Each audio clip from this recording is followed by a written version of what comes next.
merci à tous d'être restés ou revenus. C'est une journée qui est très dense, mais effectivement, les échanges sont très riches. Je pense que ça ouvre beaucoup de portes. On essaiera de conclure tout à l'heure sur les avancées que chacun d'entre vous nous a apportées. Alors voilà le menu de la fin d'après-midi. Après donc les 4 ateliers dont j'essaierai de faire un bref rapport à tout le monde en quelques lignes pour que chacun puisse savoir ce qui s'est passé dans chaque amphi. Là, ça va se passer comme ça pendant une vingtaine de minutes, puisqu'on a parlé de l'importance du dépistage, de la prévention. Eh bien, on va vous présenter des outils faits par des médecins pour des médecins au départ, on est d'accord, Nathalie Gelbert et Dominique Girardon. Donc, Nathalie Gelbert est pédiatre, appartient à l'Association française de pédiatrie ambulatoire. Et Dominique Girardon, on en a parlé ce matin, donc, est médecin généraliste dans la région parisienne. Et elles ont proposé des outils qui permettent, puisque, une fois encore, on n'a pas été formés, en tout cas les médecins de notre génération, même si ça commence maintenant un peu plus, on n'a pas été formés aux troubles 10. Donc, permettent d'avoir des outils, non pas pour remplacer les orthophonistes, les rééducateurs, les psychomotriciens, les ergots, mais pour avoir une idée de pourquoi cet enfant de 4 ans ne parle pas. D'abord, est-ce qu'il est dans la norme? J'imagine que vous confirmerez ça. Est-ce qu'il est dans la norme? Quelle est la norme? Et ensuite, vers qui l'adresser? J'en profite juste pour dire qu'effectivement, comme on l'évoquait ce matin, il me semble que le premier interlocuteur par rapport à un enfant qui a des troubles précoces d'apprentissage, c'est son médecin de famille. C'est le premier qui saura dire s'il faut l'envoyer chez l'orthophoniste parce qu'il ne parle pas, ou d'abord chez l'ORL, par exemple. Donc, il y a quand même tellement de raisons d'être en difficulté d'utiliser des compétences qu'on a ou qu'on n'a pas. Et d'abord, la première chose à faire, c'est de les évaluer. Je pense que le premier interlocuteur, c'est le médecin, le pédiatre, le médecin de famille. Donc, on vous laisse une vingtaine de minutes, à vous deux, pour présenter les outils que vous avez validés de façon extrêmement rigoureuse et qui sont, à mon avis, d'un grand secours pour beaucoup de nos confrères qui n'ont pas le temps de se former aux troubles 10, bien entendu. Et puis ensuite, on aura une conférence à géométrie à durée variable par Denis Poisa, que Michel Petit présentera, qui viendra un peu faire notre conférence de clôture. C'est extrêmement agréable de pouvoir terminer sur une autre note, plus sociologique, plus éducative, plus générale, mais qu'on essaiera de mettre en lien à tout moment avec ce qui se passe pour nos enfants à besoins spécifiques. Donc voilà, mesdames, vous avez une vingtaine de minutes, et puis ensuite on passera la parole à Denis Poisa. Nathalie qui commence, ok. Bonsoir tout le monde. Nous voulions tout d'abord remercier les organisateurs de nous avoir permis de présenter cet outil qui était destiné aux médecins, qui est ciblé sur la tranche d'âge 4, 5, 6 ans. Et je crois que nous allons scinder notre exposé en 2 temps. La première partie, donc 10 minutes, si j'ai bien compris, Olivier, donc 10 minutes pour moi. Et suivi, et je laisserai la parole ensuite à Dominique Girardon, qui est la présidente de l'association Mode 456, qui est l'association qui a créé cet outil. Vous allez voir comment. Mais auparavant, je voulais intervenir pendant juste 10 minutes, simplement sur le fait que je voulais que vous compreniez quelle avait été notre démarche. Olivier a commencé à vous dire, la plupart des médecins n'ont pas été formés à ces troubles des apprentissages. Et je voulais vraiment que vous compreniez pourquoi on avait besoin de cet outil dans nos consultations et pourquoi et quel avait été le cheminement de nos réflexions. Donc je fais partie de l'Association française de pédiatrie ambulatoire, je fais partie du groupe de recherche sur les troubles d'apprentissage et donc j'ai participé à l'ensemble de ces travaux.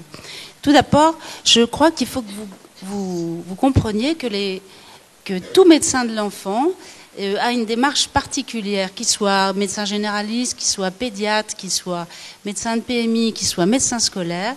On a tous une vision du suivi de la santé de l'enfant qui est une vision différente de celle de l'adulte. Je m'explique. Simplement, un enfant, vous le savez, c'est un être en développement et il va y avoir toute une évolution durant plusieurs années où l'enfant va se développer à la fois physiquement, à la fois sur le plan psycho-affectif ou pour l'acquisition des apprentissages. Et nous, médecins, on est dans cet esprit, je dirais, de cet état d'esprit de culture pédiatrique, c'est-à-dire que cette population d'enfants, on va les suivre progressivement. Et c'est la raison pour laquelle vous nous voyez convoquer vos enfants à des âges, alors dans notre jargon on dit des âges clés, mais c'est à des âges où l'enfant va bien, mais en revanche, il n'est pas malade, vous venez pas pour une angine, mais en revanche, on va observer si l'évolution de cet enfant est régulière sur le plan de sa croissance, les signes d'apparition par exemple de la puberté, comment ça se passe sur le plan psycho-affectif, et bien entendu, comment est-ce qu'il acquiert une régularité dans l'acquisition de l'ensemble de ses apprentissages. Et ça, on en a bien pris conscience depuis plusieurs années. La loi de 1970, dans la loi, elle a instauré le passage d'examens systématiques, qui, vous le savez, étaient de 0 à 6 ans. Ces examens systématiques, c'était des examens de santé qu'on passe chez son médecin ou à la PMI. C'est un examen médical complet et qui était remboursé à 100%, de façon à inciter les parents à présenter leur enfant à ces consultations médicales. Et ça a été quand même un point fort, parce qu'à partir de ce moment-là, tout le monde, on s'est tous mis à se dire, mais bon, qu'est-ce qu'on met dans ces consultations? Et dans les cabinets libéraux, le problème, c'est que on a pris ce qu'on avait, mais on avait peu d'outils, on ne savait pas que les troubles 10 existaient à l'époque. Mais petit à petit, cette conscience est apparue. Je crois que c'est vraiment cet esprit de culture pédiatrique, de développement pédiatrique est important, et il a trouvé son ciment dans cette loi de 1970. Elle a également mis un intérêt tout particulier sur le carnet de santé. Et là, parce que ce carnet de santé, si vous le regardez bien, il fourmille d'informations pour les parents, il fourmille d'informations pour les professionnels, à condition que, bien sûr, il soit bien rempli. Et je peux me permettre, et sans être chauvine, je peux vous dire qu'on est les champions du monde du carnet de santé, et je crois qu'on a le meilleur au monde. Et beaucoup de monde nous l'envie, je vous assure, hein, surtout de l'état dans lequel il est. Cependant, alors, ce que je vous disais, c'est que, dans les cabinets médicaux en libéral, on essayait de trouver des tests pour tester le langage des enfants qu'on suivait, etc., mais rien n'était formalisé. Et puis, finalement, on a quand même dit, là, ça commence à faire brouillon. Il n'y a pas de coordination entre ce qu'on fait en médecine de ville ou en médecine de PMI, en médecine scolaire. Il va falloir un peu se réunir et réfléchir à tout ça. Et du coup, c'est vrai que la HAS, c'est-à-dire la Haute Autorité de Santé, a réuni ces groupes d'experts, a émis des recommandations vers les médecins, non seulement libéraux, mais aussi les médecins de PMI, les médecins scolaires, et a permis à ce moment-là elle nous a fait un listing, si vous voulez, en quelque sorte, des outils qui étaient validés à cette époque-là. Enfin, 2005, c'est pas très loin, mais enfin bon, on a eu la liste et ça nous a, à ce moment-là, beaucoup aidé. Parallèlement à cette évolution de notre réflexion, on a vu émerger la problématique, la thématique des TSA, et notamment grâce à l'ensemble de tous les travaux des professionnels paramédicaux et médicaux, et les orthophonistes aussi en particulier, qui nous alertaient en disant donc là il va falloir s'en occuper sérieusement. Et c'est bien sûr le rapport Ringard en 2001 sur les TSA qui a émis des propositions, qui a fait le point de ce qui se passait à ce moment-là et a émis des propositions. Ça marche pas? Oui. Dans les recommandations de l'HAS en 2005 dont je vous parlais tout à l'heure, qui était pour les médecins, il est apparu pour la première fois des recommandations en disant attention, il faut que, sein de vos consultations, vous commenciez à dépister, à repérer ou dépister les difficultés d'apprentissage des enfants scolarisés. En 2006, le professeur Sommelet, qui était présidente à l'époque de la Société française de pédiatrie, avait écrit un important rapport sur la santé de l'enfant et de l'adolescent. Et elle avait notamment mis un point fait une synthèse des bilans de santé de 3-4 ans qui se font en général par la PMI et de 6 ans. Et elle avait souligné à ce moment-là que la couverture, c'est-à-dire le nombre d'enfants examinés, si vous voulez, lors de ces consultations, était extrêmement variable d'une région à l'autre et ne couvrait pas l'ensemble de la population infantile. Donc c'était un point difficile. Et tout en soulignant que la démographie infantile était en train d'augmenter et en revanche, la démographie médicale des médecins scolaires ou des médecins de PMI était, elle, plutôt en train de chuter. Donc ça commençait à poser un problème.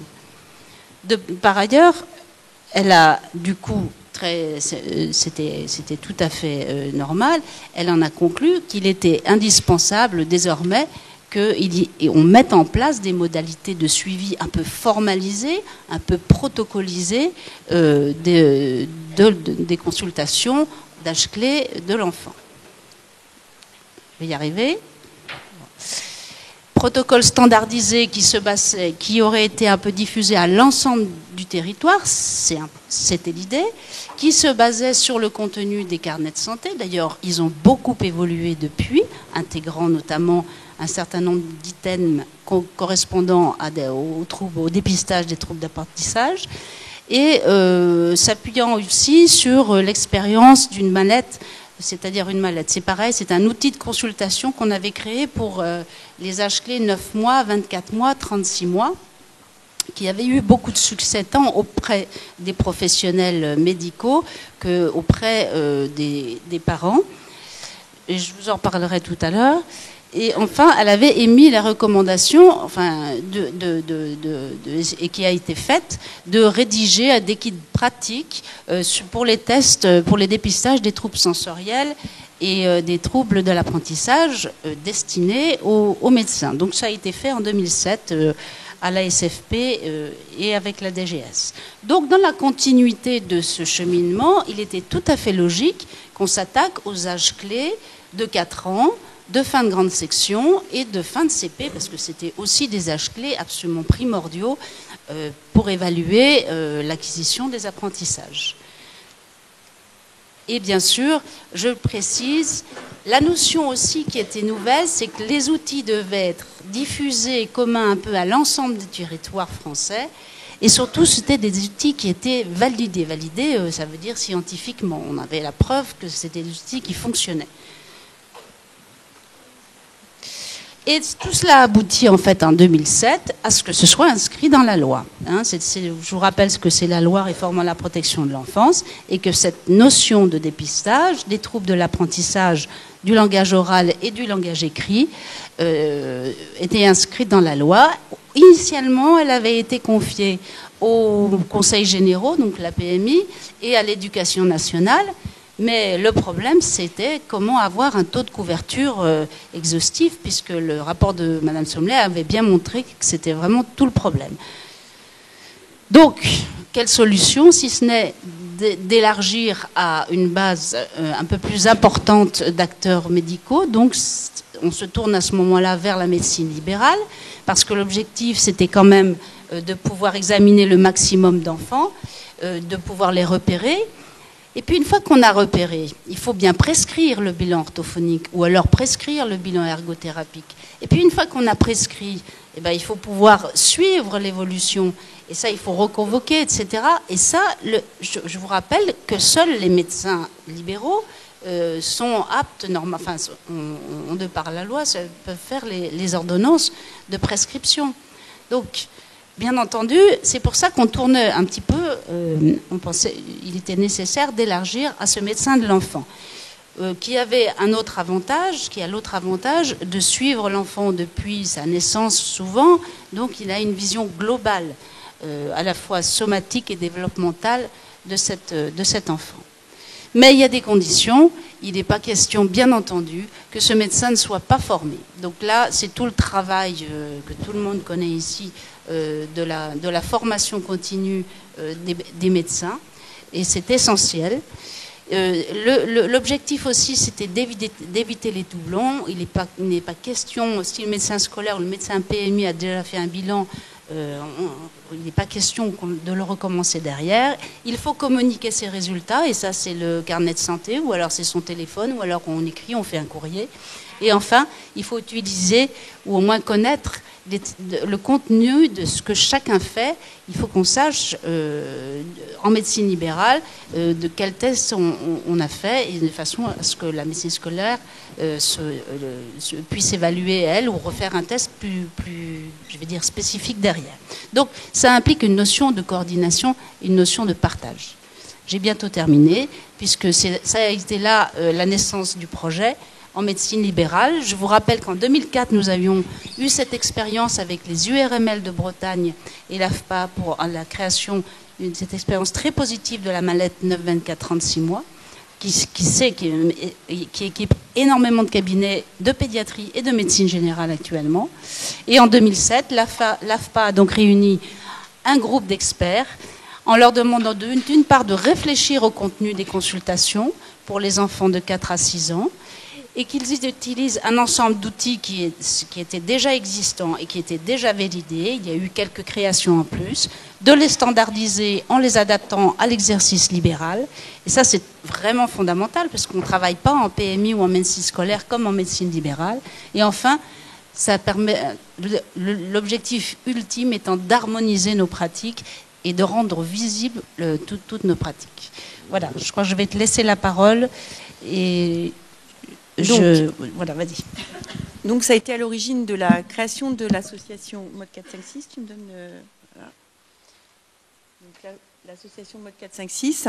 Alors Mode 456, vous vous demandez peut-être ce que veut dire Mode. C'est mallette d'outils de dépistage, tout simplement. Pour les enfants de 4 ans, 5 ans, 6 ans, on a essayé de ne pas trop compliquer les choses, mais en fait ça s'adresse aux enfants de 4 ans, dont on va déterminer s'ils présentent principalement un trouble du langage. Mais enfin, c'est l'examen central, mais ce n'est pas le seul. Et puis, c'est fin de grande section de maternelle pour savoir s'il a les acquis nécessaires pour aborder sa scolarité en CP. Et puis, en fin de CP, donc à l'âge de 6-7 ans, de manière à savoir s'il peut poursuivre sa scolarité de façon optimum. Donc, je suis, comme vous l'a dit Olivier, médecin généraliste. Je suis élue de l'URPS Île-de-France, qui est l'ancienne URML, donc ce qui m'a permis d'intégrer le projet de manière à ce qu'on trouve des financements. Donc on a créé une association qui se compose de 3 structures, donc les URML Île-de-France et Rhône-Alpes qui sont devenues les URPS, et l'Association française de pédiatrie ambulatoire. Le financement de notre étude, je veux bien que tu m'appuies sur le bouton. Voilà. Donc le financement de notre étude a été réalisé donc par les URPS ainsi que l'URCAM, qui a changé de nom depuis. L'objet de l'association était d'expérimenter la faisabilité, comme vous a dit Nathalie, d'un outil commun. D'un outil commun. Pour les généralistes et les pédiatres, afin que donc tout enfant puisse bénéficier d'un suivi qui soit commun et qui soit identique, qui soit identique d'un bout à l'autre du territoire. On n'en est encore pas tout à fait là quand même. Donc après, il fallait aussi évaluer l'efficacité de l'outil dans le cadre de la faisabilité en médecine libérale. Les médecins scolaires et les médecins PMI réalisent ces bilans. De façon non exhaustive. Donc le but, c'était de pouvoir rattraper, en fait, en quelque sorte, les enfants qui n'auraient pas pu bénéficier des dépistages en médecine scolaire et en médecine de PMI, et voir si c'était faisable en libéral. Donc, on a réuni un comité de pilotage qu'on a voulu le plus large possible, qui comportait des médecins libéraux, généralistes et pédiatres, ainsi que des médecins de l'éducation nationale, de PMI et des représentants des réseaux de soins. Et la mission de ce comité de pilotage était donc d'élaborer des protocoles d'examen, de valider des choix d'outils. On ne voulait pas créer des outils de dépistage. Ce que l'on voulait, c'était pouvoir sélectionner sur des outils déjà existants et déjà validés scientifiquement, comme vous a dit Nathalie. On voulait donc les réunir alors qu'ils étaient dispersés, pas dans la nature, mais dispersés en fait, de les réunir dans une mallette pour qu'ils soient à disposition des médecins. Et le comité de pilotage était donc, sa mission finale était de conduire l'étude de faisabilité. On s'est appuyé pour nous aider d'un groupe d'experts. Alors là aussi, on a été extrêmement large. On a demandé à des généralistes, des pédiatres, des neuropédiatres, des pédopsychiatres, etc., etc., des paramédicaux, des neuropsychologues, des ophtalmo-ORL, de manière à avoir un dépistage le plus optimum possible. Ils nous ont également aidés à constituer des questionnaires, donc des questionnaires par an, qui comportent un screening qui nous permet en fait d'aborder tous les problèmes que peut rencontrer l'enfant, à la fois sur l'alimentation, sur son comportement, sur sa façon de vivre, sur son côté affectif, ses habitudes. Est-ce que cet enfant se replie sur lui-même, pleure, est triste, se met en danger, bouge tout le temps. Enfin, toutes ces questions qui abordent peu ou prou les troubles des apprentissages et puis qui peuvent compromettre ces apprentissages. On a fait donc l'objectif de l'étude consistait donc à tester la faisabilité en médecine de ville sur les troubles des apprentissages et également sur les troubles sensoriels, auditifs et visuels, puisqu'un enfant qui ne voit pas bien a quand même quelques difficultés dans ses apprentissages scolaires, ainsi qu'un enfant qui n'entend pas bien. On voulait donc tester l'usage de cette mallette en cabinet et puis voir quel était le niveau d'acceptabilité à la fois des médecins libéraux et des parents. Donc pour ce faire, ça on va passer, donc c'était pour mettre en fait à disposition cette mallette pour l'ensemble des professionnels qui abordent la petite enfance. Donc tout ça en fait a pris un certain nombre d'années puisque les premières réunions ont débuté au mois de janvier 2007 pour terminer en fait à la fin de l'étude en 2011.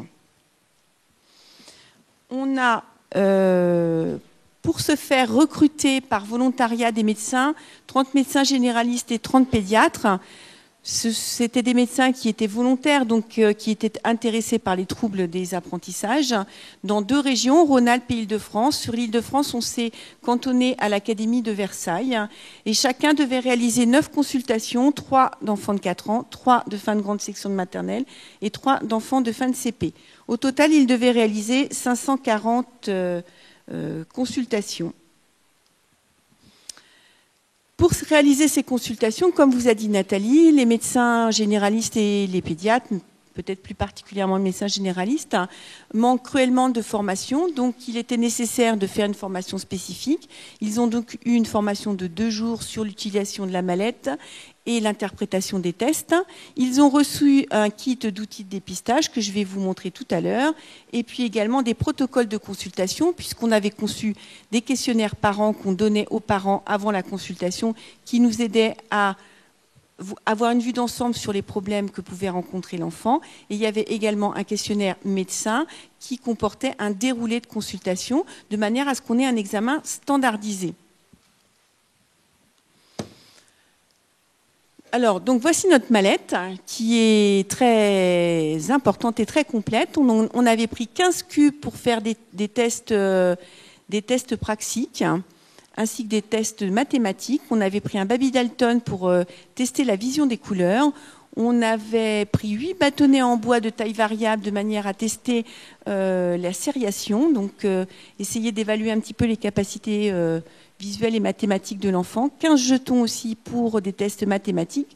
Pour tester l'audition, on a utilisé un outil qui a été créé par une équipe universitaire de Tours qui s'appelle l'Audiocat, de manière à pouvoir tester par la voix chuchotée, donc au cabinet, l'audition des enfants. On a pris des lunettes de dépistage avec un cache et une échelle de E qui était utilisée en médecine scolaire et des lunettes de plus 1,5 dioptrie pour tester pas l'ambliopie, ça ne va pas me revenir, l'hypermétropie. Voilà.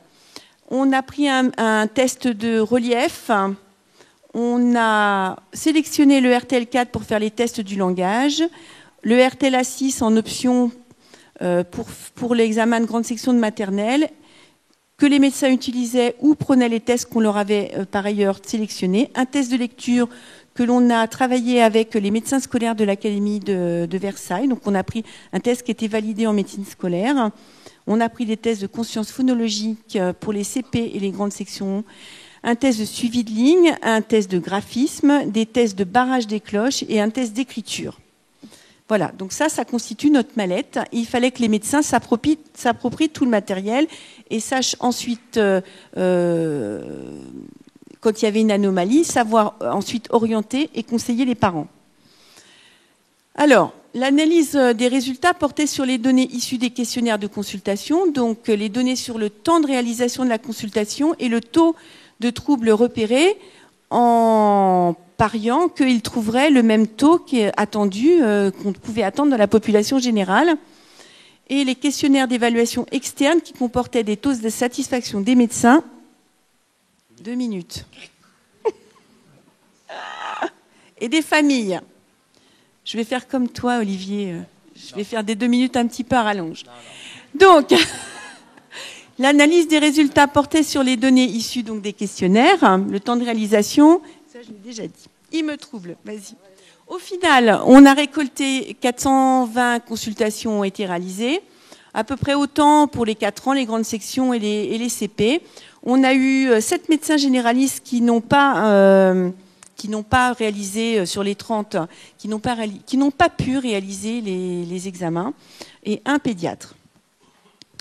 Parmi les volontaires, donc, on a eu un taux de 86,6% de volontaires qui ont inclus des enfants, et 78% des médecins qui ont inclus des enfants nous ont déclaré qu'ils avaient pu détecter des troubles ou des retards, enfin des anomalies qu'ils n'auraient pas repérées sans la standardisation de ces examens. Les anomalies les plus fréquemment rencontrées, ça on s'y attendait, ce sont les troubles de la vue, l'audition et les troubles du langage à 8%. Mais en fait, on avait un taux à peu près équivalent de ce que trouvait la médecine scolaire. Donc, a priori, nos tests étaient valides et étaient bien sélectionnés. 96% des médecins ont jugé faisable et informative cette consultation. 84 ont trouvé la mallette adaptée à la situation, mais 18% ont eu des difficultés avec certains tests, en particulier les tests auditifs, parce que c'est à la voix chuchotée. Donc il faut calibrer sa voix et on est gêné éventuellement dans certains cabinets par les bruits de la route et les bruits des ordinateurs. Et des enfants qui crient. Alors, oh, t'es allé trop loin là. Donc, non, t'es allé trop loin.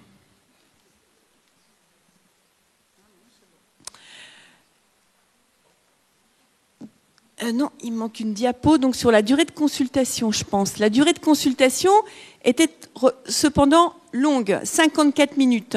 Donc, ce qui a posé effectivement des problèmes, des difficultés d'intégration dans les consultations, surtout que le temps de s'approprier les outils, ça prend du temps de s'approprier des outils. Et les médecins nous ont dit, puisque je les ai réinterrogés après, que plus ils faisaient de tests, plus la passation était rapide. Alors, vas-y, tu passes. Au niveau des familles, donc on a eu des questionnaires, on a eu un audit externe qui nous a fait la satisfaction des familles, et les familles nous ont répondu que dans 96% des cas, qu'ils étaient satisfaits de la consultation. Donc, au départ, les médecins déclaraient que dans 98% des cas, ils continueraient à utiliser la mallette. Vas-y. Donc, les résultats de cette étude montrent qu'une formation est indispensable à l'utilisation et aux troubles des apprentissages. Mais ça, ce n'était pas une révélation.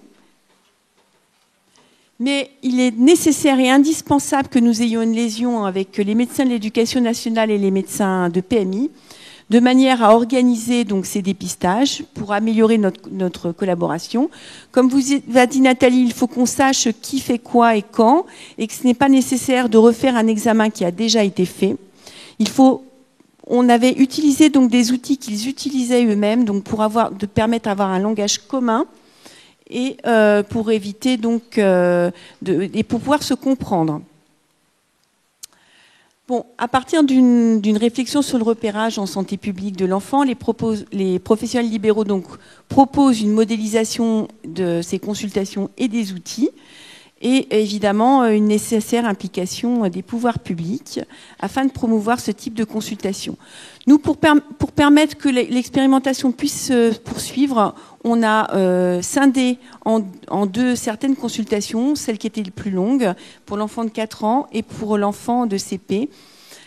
Et pour l'enfant de grande section, on a mis des tests optionnels et on a essayé d'adapter pour pouvoir rendre faisable ce dépistage. Voilà. Tu passes. Donc je voulais remercier donc les membres du comité de pilotage ainsi que les membres du comité d'experts qui nous ont permis de réaliser cette étude. Merci. Bien, merci à vous deux d'avoir présenté cet outil. Je crois que ça valait la peine de le voir. Ça remplace pas, tu l'as dit, vous l'avez dit, ça remplace pas les professionnels. C'est un couteau suisse que vous proposez aux médecins.